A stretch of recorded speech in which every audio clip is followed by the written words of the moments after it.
Welcome to the Blueprints podcast, where we uncover the real stories behind building a business, a life, and a legacy. I'm Isabelle. And I'm Michael. This is your Blueprint. Today, we're going to be diving into the difference between being an entrepreneur and being a solopreneur and which path is really right for you. So, Michael, I'm really excited because you and your journey have been in both positions, right, over the years. Yeah. So tell me about your journey. Yeah. So this is a really exciting topic because I think, again, in the early days, you don't really know who you are. And we talked about this on a recent podcast, your gifts and things like that, identifying those. But the journey really began for me as a solopreneur because I didn't really know what I wanted or who I was. I just knew that I wanted to do something for myself. And so that led to me starting buying houses and I did everything myself. Now I did have I don't know if I ever was truly a solopreneur because your mom did a lot of the back end stuff for me. I would rope her into. I didn't pay very well either.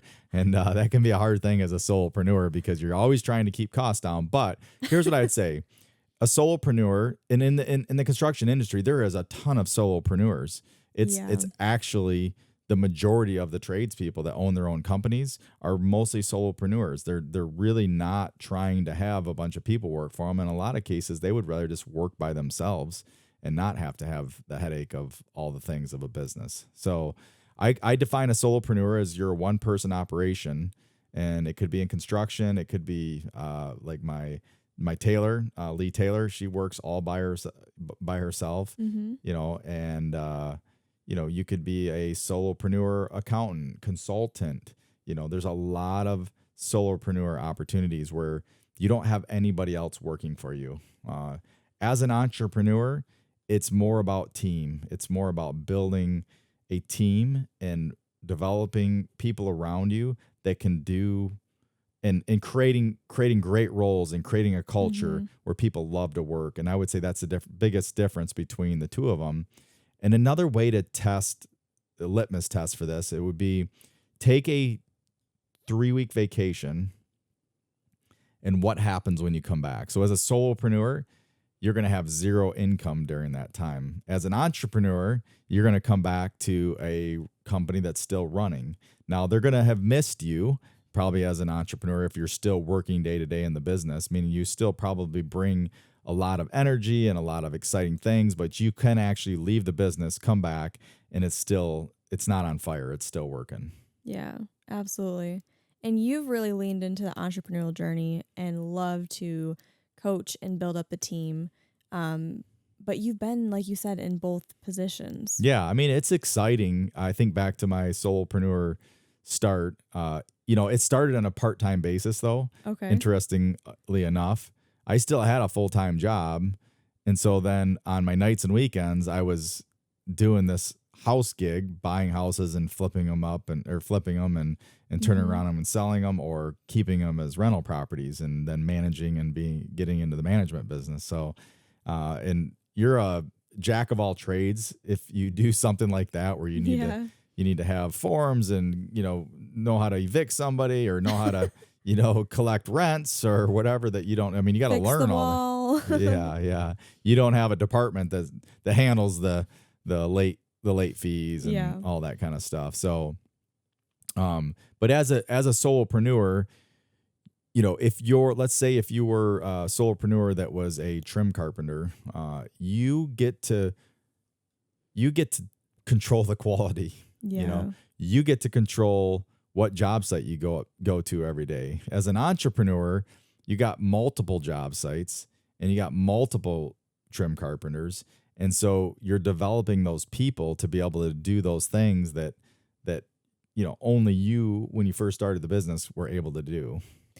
I think where you went there is really important. And what I want to dive into next is the benefits and then the challenges of both of those positions. So being a solopreneur, some of the benefits you mentioned, you get to set your own schedule. You go to the job sites you want to go to.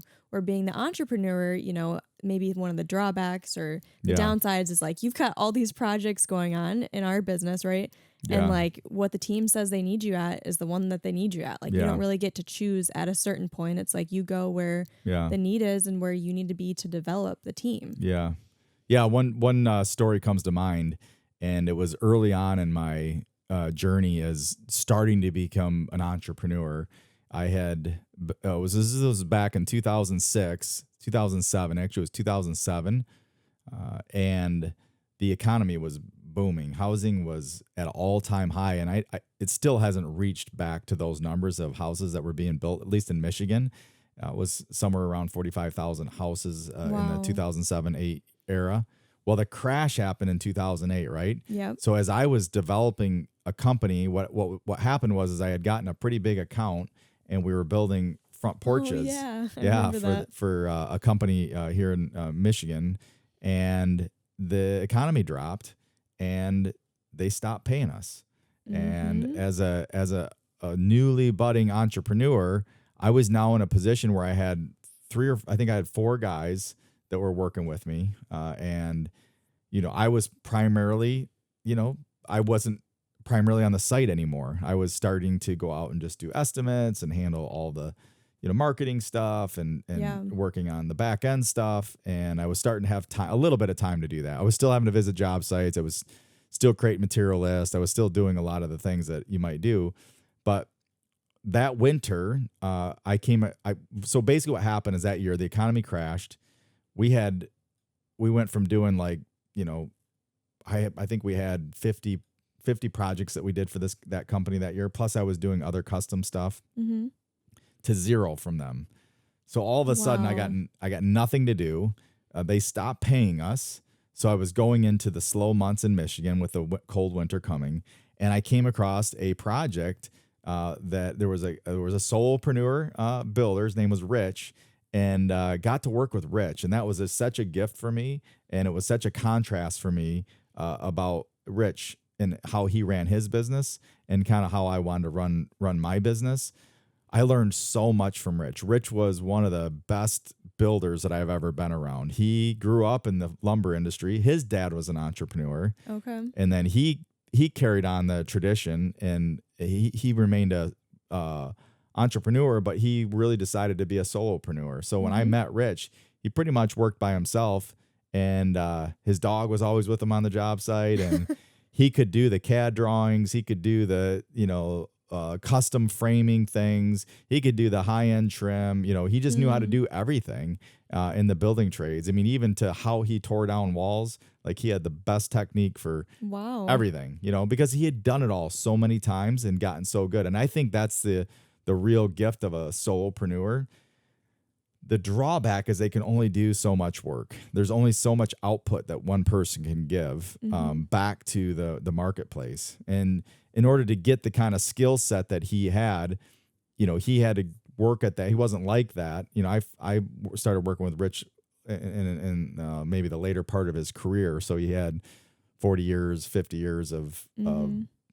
construction, project, learning and failing and learning a new trade, learning how to do tile, or learning how to do, custom, big, huge custom house, frame Yeah. job. And he learned how to use the CAD software. So he had to learn all of that stuff. And if you are that person that really loves to do everything, and that's just going to jazz you up no matter what, and you're going to be fine with collecting the check at the end, and you're going to be fine with all that stuff, that may be a good calling for you.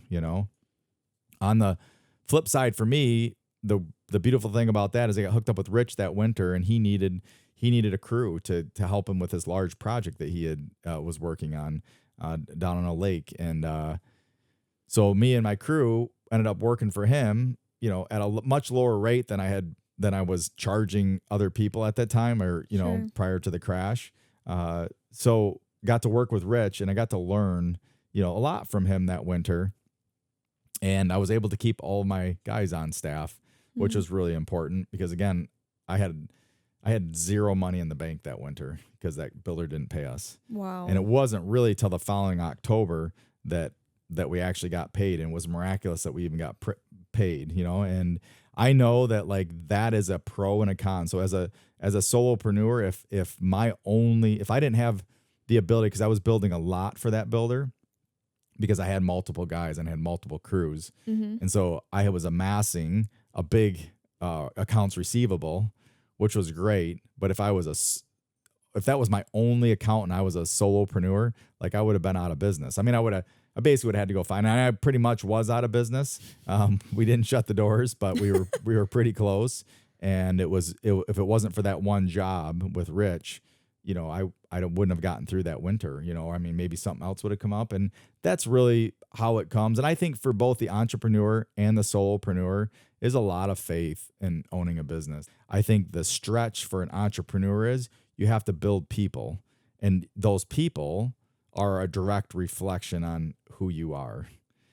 So if I don't do a good job taking care of myself and building my skills and things like that, well, it'll probably reflect below me with my team. I won't be developing up leaders, and I think as a solopreneur, you're working at getting better at the craft. You're working at getting better at delivery. You're working at, as an entrepreneur, you're also working on those, but you're having to develop people and to get those people developed to be able to deliver the product better. So Right. you're once removed from doing and then where we're at now, like I might not see a job site.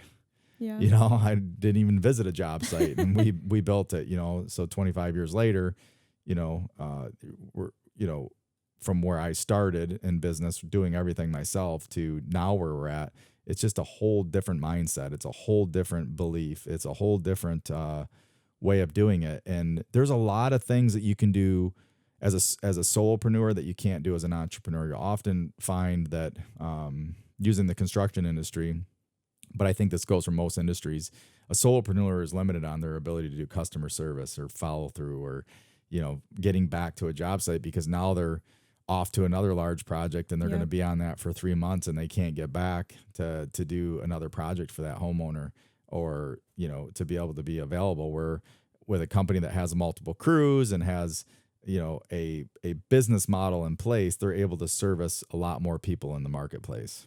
Yeah, it's so good. Yeah, I really, as you talked more and more, I'm like, wow, there's so many nuances to each, and they really are very different. Yep, they are. But both of them have great value. And in the construction industry, it is interesting because, like you said, a large majority of people in the trades are solopreneurs. I mean, I think of even a lot of the electricians and HVAC companies that we work with, a lot of them are like, the dad's in the business, and then maybe the son works there too, but it's just one or two of them. And they're really craftsmen in their trades. Yep. But they don't have, they don't want to grow this into something where they have a bunch of other people to manage and, work with. They just want to be able to do their craft really well. Yeah. And I would say as a solopreneur, you better love the trade or the role that you're going to primarily do. You got to love that, because it's going to be what you're going to spend the majority of your time. So if you're a tailor, you're going to be, tailoring clothes all day long, like that's going to be the thing that you're going to do. The stuff like accounting and the other aspects of the business, the marketing and things like that, you're probably not going to spend a lot of time on those. It's going to be mostly word of mouth, because you can only handle so much business anyways. Right. So early on, people always say, well, where do you get most of your business? And they're like, word of mouth, we don't advertise. And the reason is it doesn't take a lot of work to keep a solopreneur busy, for a year. It also is the drawback is that they can't service that many people. As an entrepreneur, it's really important that you develop a marketing strategy. You develop, a way to, generate leads and fulfill those leads and service those clients at a higher level. That would be one of the, another big difference between the two. So, and one thing that we didn't dive into is the ebbs and flows of business as a solopreneur.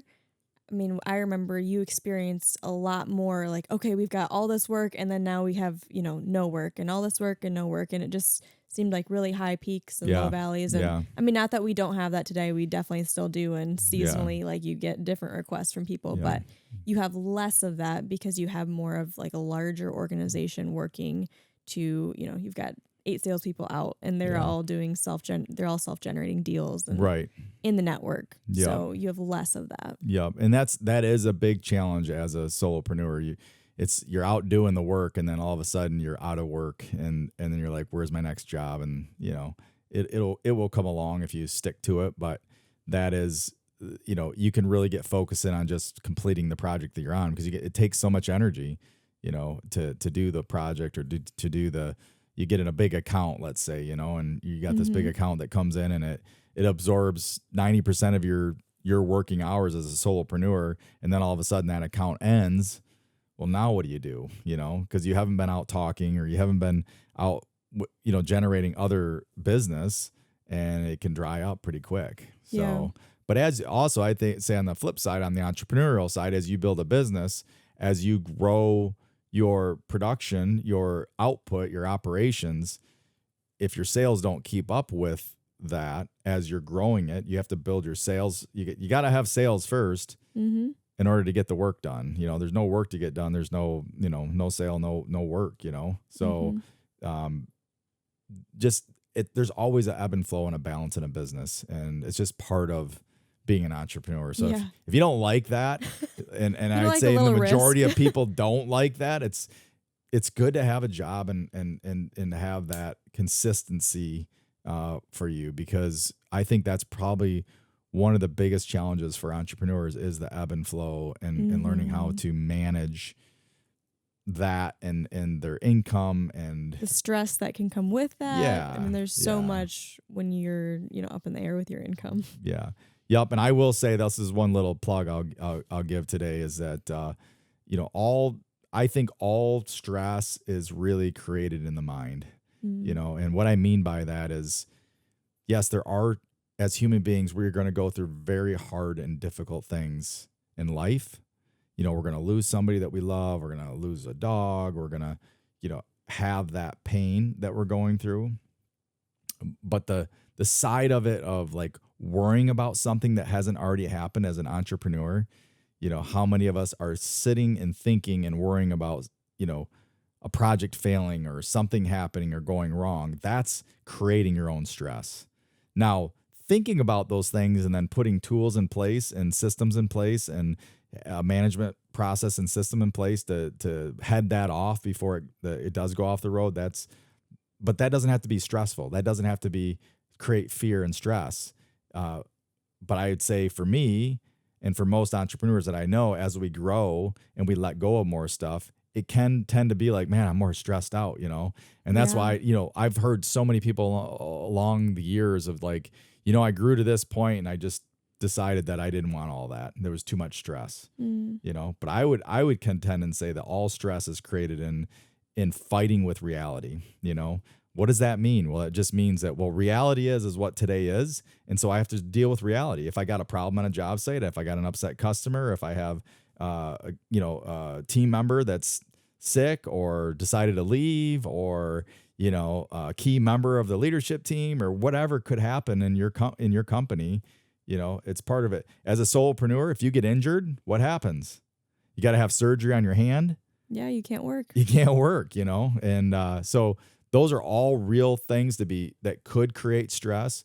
But what I would say, and the most exciting part of being an entrepreneur, is when you have a dream and you you lean into that dream, you lean into that idea. And for me, that was all about impacting families. That was really even the name of the show, the blueprint. The blueprint for me was I wanted to make a difference in people's lives. I wanted to help people grow and go from a lower level of living life to a higher level of living life. And that's the definition of an entrepreneur, really, is taking something of low value in the market and in creating a service that gives value to the marketplace. And when you do that, people will buy your service because you're no longer a commodity, because they can see the value that you bring to them and their home and to their lives.